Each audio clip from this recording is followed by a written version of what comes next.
محمد كما صليت على إبراهيم وعلى آل إبراهيم إنك حميد مجيد اللهم بارك على محمد وعلى آل محمد كما باركت على إبراهيم وعلى آل إبراهيم إنك حميد مجيد أما بعد فأعوذ بالله من الشيطان الرجيم بسم الله الرحمن الرحيم ولا يحسبن الذين يبخلون بما آتاهم الله من فضله هو خيرا لهم بل هو شر لهم سيطوقون ما بخلوا به يوم القيامة ولله ميراث السماوات والأرض والله بما تعملون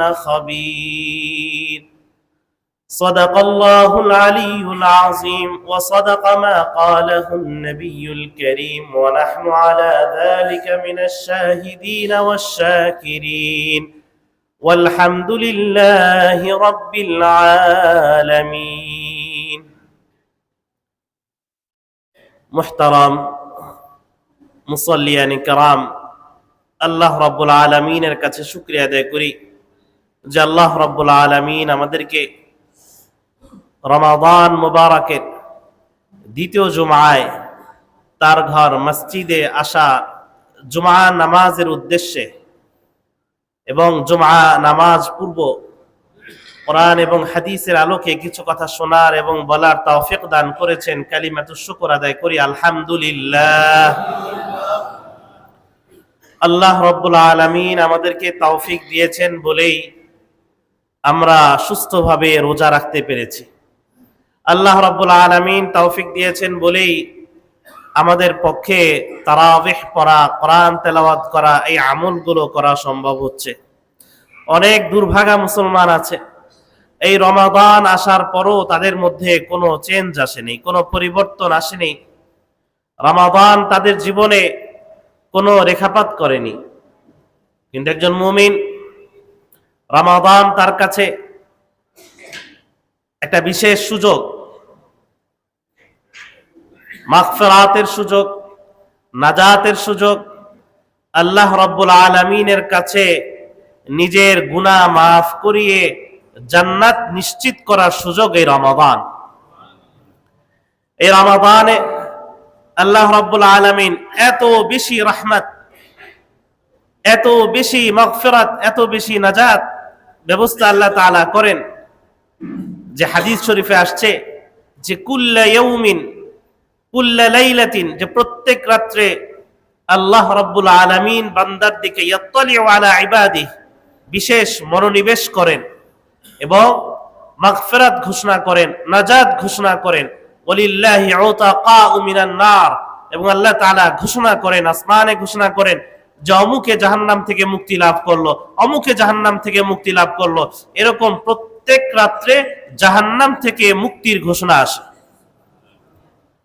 রমাদান অনেক বরকতময় মাস, শাহরুন আযীমুন, শাহরুন মুবারাকুন, শাহরুন ফীহি লাইলাতুন খায়রুম মিন আলফি শাহর। এই মাসে এমন একটি রাত আল্লাহ তাআলা রেখেছেন যে রাত হাজার মাস থেকেও উত্তম। তো এই মাস শুধু ফজিলতের মাস, রহমতের মাস। মুহতারাম, ইমাম গাজ্জালী রাহমাতুল্লাহি আলাইহি তার বিখ্যাত কিতাব ইহয়া উলুমিদ্দিনে লেখেন যে রোজাদার তিন প্রকার হয়। একটা হলো সাওমুল উমুম, জনসাধারণের রোজা। সেটা কি? যে কাফফুত তাআম ওয়াল ফারাজ।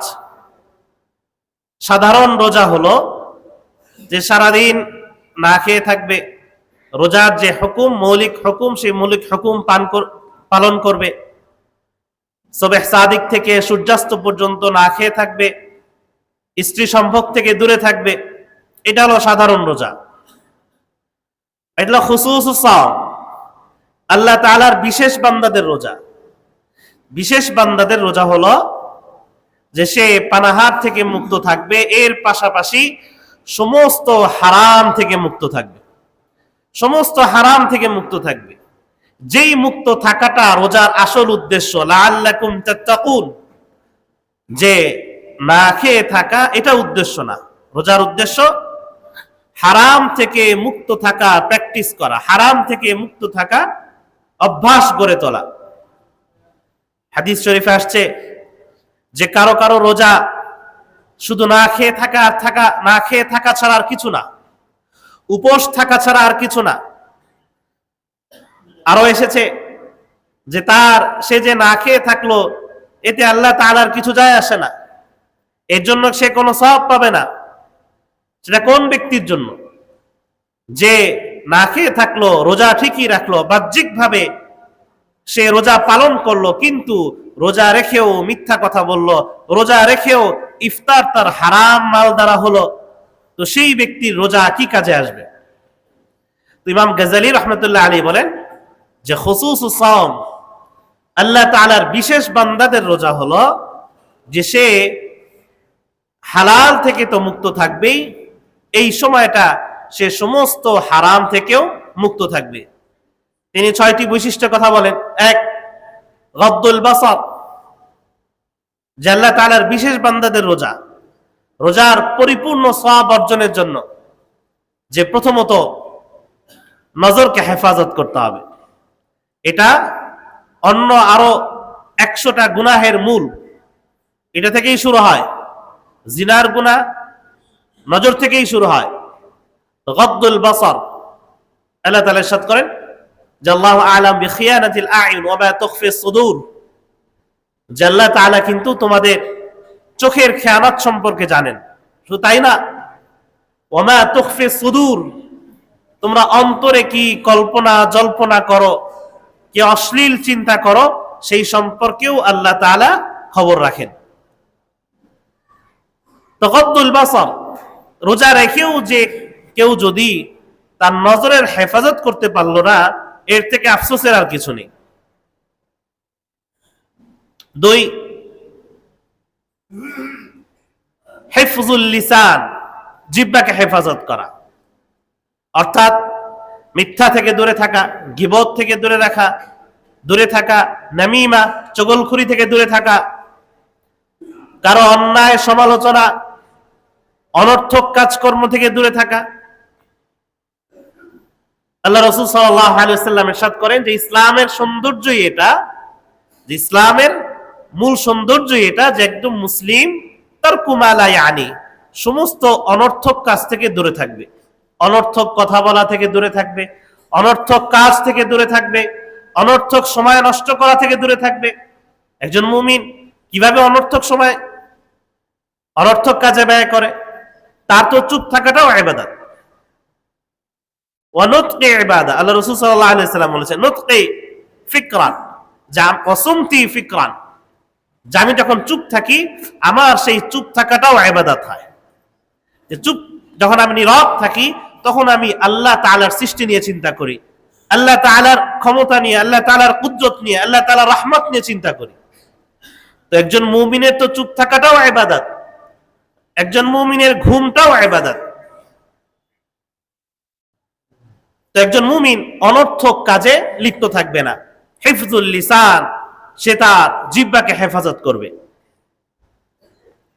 একটি হাদিস শোনাই, আল্লাহ রাসূল সাল্লাল্লাহু আলাইহি ওয়াসাল্লাম যে আমরা তর্কের ক্ষেত্রে নিজে একটু বিতর্ক করে কারোর সাথে ঝগড়া করে জিতে যাব, এই জন্য কত উৎসুক থাকি যে আমি তাকে কথা শুনিয়ে দিয়েছি, নিজে গর্ব করি। অনেকে বিষয়টাকে প্রশংসার দৃষ্টিতে দেখে যে লোকটা খুব স্ট্রেট ফরওয়ার্ড, সে মুখের উপর বলে দিল। না, হাদিসে এটাকে প্রশংসা করা হয়নি, ইসলামে এটা প্রশংসিত না, বরং কি বলা হয়েছে? আল্লাহ রাসূল সাল্লাল্লাহু আলাইহি ওয়াসাল্লাম ইরশাদ করেন যে আনা যাঈমুন বিবাইতিন ফি রাবাদিল জান্নাহ লিমান তারাকাল মিরা ওয়া ইন কানা মুহিক্কান, যে কেউ সত্যের উপর, ইনসাফের উপর, সে জানে যে আমি সঠিক, সে ভুল, সে জানার পরও তার কথা বলার অধিকার আছে, ঝগড়া করার অধিকার আছে, তর্ক করার অধিকার আছে, এটা জানা থাকা সত্ত্বেও সে যদি চুপ থাকে, সে যদি ছেড়ে দেয়, ক্ষমা করে দেয়, আল্লাহ রাসূল সাল্লাল্লাহু আলাইহি সাল্লাম বলেন তার জন্য আমি জান্নাতে একটি ঘরের জিম্মাদার। যে সে মুহিক্কান, তার হক আছে এখানে ঝগড়া করা, তার হক আছে এখানে তর্ক করা, তবুও সে ছেড়ে দিল। রমজানে এই বিষয়টা অনেক দেখা যায় যে রোজা রেখে অনেকের মাথা গরম থাকে, তো সকল ধরনের তর্ক বিতর্ক ঝগড়া ফাসাদ এগুলো থেকে মুক্ত থাকতে হবে। আল্লাহ রাসূল সাল্লাল্লাহু আলাইহি সাল্লাম আমাদেরকে শিখিয়েছেন যে কেউ যদি ঝগড়া করতে আসে তাহলে সে বলবে ইন্নিমরুন সাইমুন, আমি রোজাদার, আমি রোজাদার। অর্থাৎ সে নিজেকে রোজাদার ভেবে সেই ঝগড়া থেকে, ফিতনা থেকে, ফাসাদ থেকে মুক্ত থাকবে। ইমাম গাজ্জালী রাহমাতুল্লাহ আলাইহি রোজার পরিপূর্ণ সওয়াব অর্জনের জন্য তৃতীয় বৈশিষ্ট্য বলেন যে কাফুল সামা, শোনাকেও, শ্রবণ শক্তিকেও হেফাজত করতে হবে। যে জিনিস আল্লাহ তাআলা বলা হারাম করেছেন সেই জিনিস শোনাও হারাম। যেটা বলা হারাম সেটা শোনাও হারাম। মিথ্যা বলা হারাম, মিথ্যা শোনাও হারাম। গীবত করা হারাম, গীবত শোনাও হারাম। তো যেটা বলা হারাম শোনাও হারাম। না আমি তো করছি না, আমি শুধু শুনছি, না শোনাও যাবে না। ইযা সামি'তুম আয়াতিল্লাহি ইউকফারু বিহা ওয়া ইস্তাহজাউ বিহা ফালা তাকউদু মাআহুম, আল্লাহ নিষেধ করেছেন, না সেখানে বসবে না।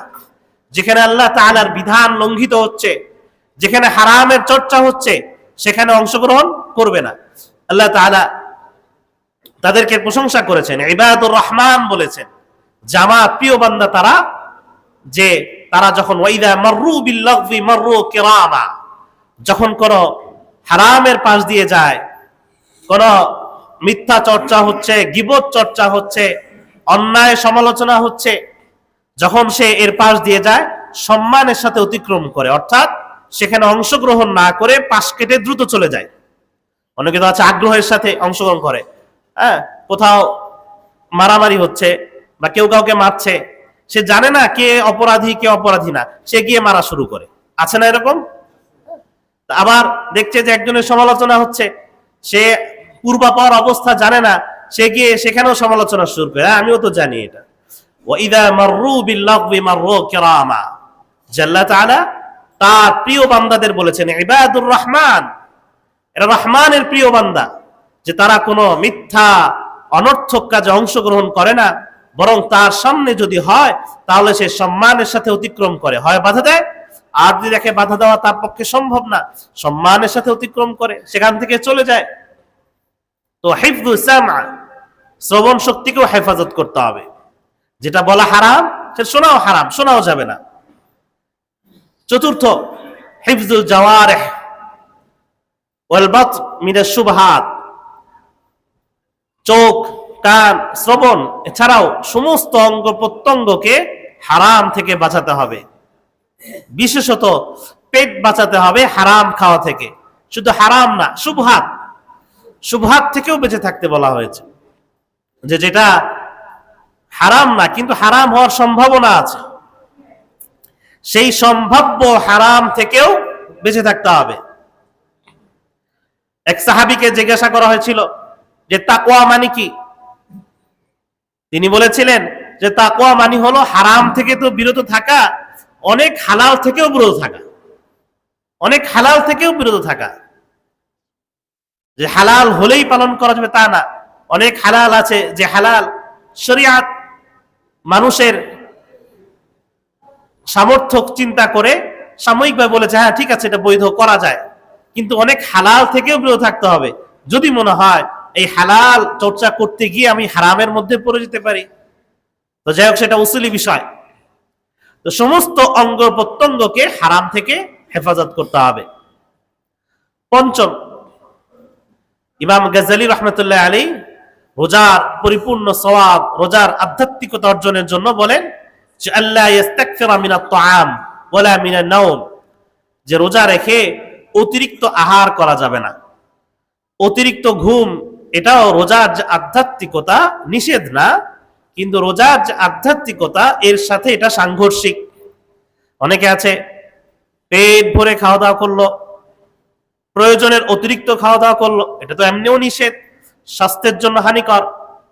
এরপরে সারাদিন ঘুমালো, সে যে রোজা না তার সেটা অনুভূতি হইল না। রোজা তো প্রস্তুতির বিষয়, প্র্যাকটিসের বিষয়, যে আমাকে তো ক্ষুধা লাগতে হবে।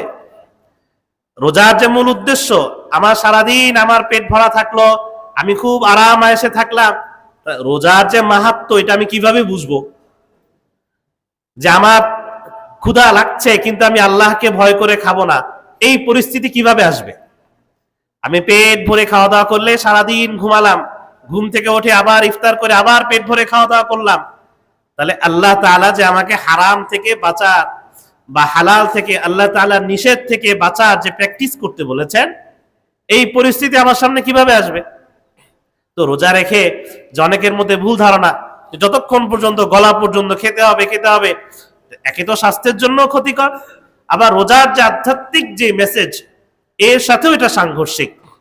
ইমাম গাজ্জালী রাহমাতুল্লাহ আলাইহি এটা বলেছেন যে রোজার পরিপূর্ণ ফজিলত অর্জন করার জন্য এই অভ্যাসটাও ত্যাগ করতে হবে যে যতক্ষণ বেশি প্রয়োজনের অতিরিক্ত খাওয়া বা প্রয়োজনের অতিরিক্ত ঘুমানো, এর সাথেও রোজার মৌলিক যে আধ্যাত্মিকতা এর সাথে সাংঘর্ষিক।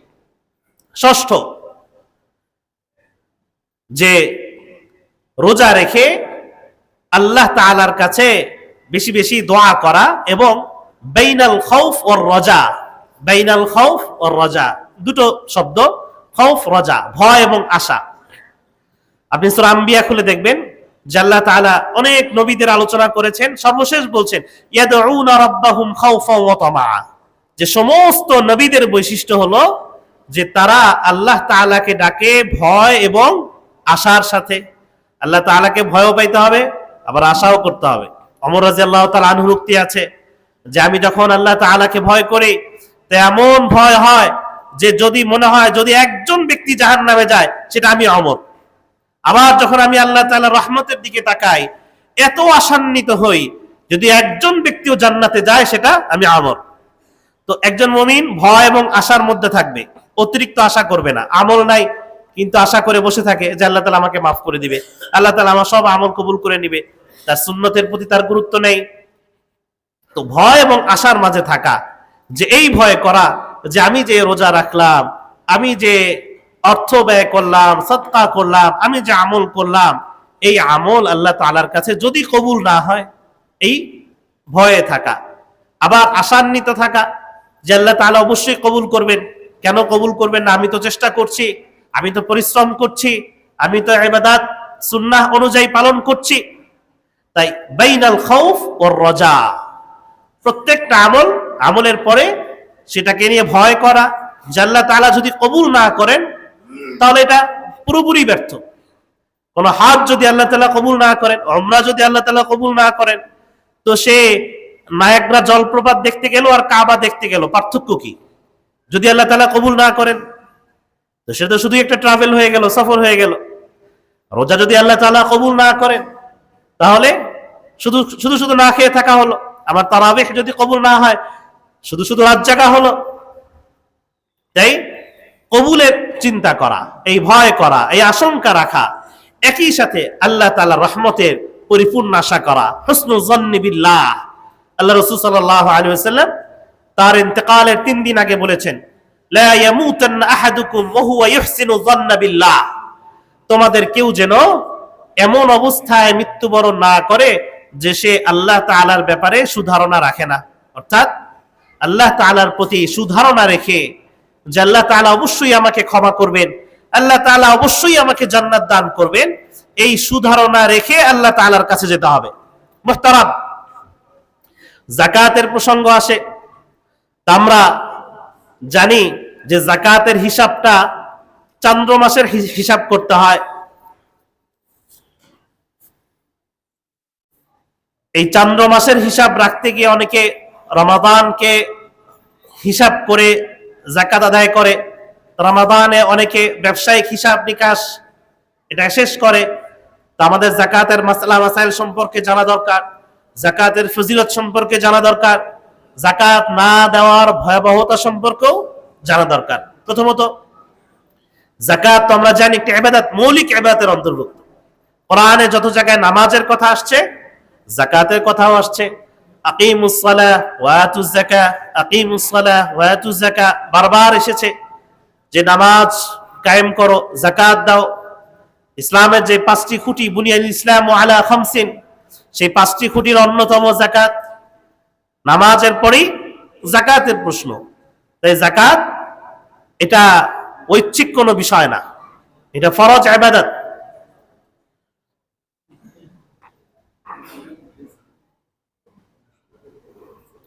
আচ্ছা, আমার কাছে একটা নোটিশ আসছে, আমি বলে দিই। প্রতি বছরের ন্যায় এবারও দৈনিক ইফতার ও বাৎসরিক ইফতার আয়োজন করা হয়েছে। সবাই মুক্ত হস্তে দান করবার অনুরোধ করা হলো। তো আমরা জানি যে রমজান একটু খরচও বেশি হয়, আমরা একটু বেশি দান করার চেষ্টা করি ইনশাআল্লাহ। রমজানে দানের ফজিলতও বেশি, তো আমরা বেশি বেশি দান করব ইনশাআল্লাহ। তা আমি তো বলি যে মসজিদে যেই দান বাক্স থাকে, এগুলো তো যারা মুসাফির বাহিরের তাদের জন্য, আর যারা আমরা এখানকার এলোটি, যারা এই মসজিদের বাসিন্দা, তারা তো এই মসজিদের একটা পরিবারের অন্তর্ভুক্ত। এই মসজিদ যদি একটি পরিবার হয়, তো আমরা তো এই এলাকার এলোটি, যারা এই এলাকার আশেপাশে যারা নিয়মিত মুসল্লি, আমরা তো এই পরিবারের সদস্য। তো পরিবারের জন্য যেমন বাজেট থাকে, আমার সন্তানের জন্য যেমন বাজেট থাকে, মসজিদের জন্য একটা বাজেট থাকা দরকার।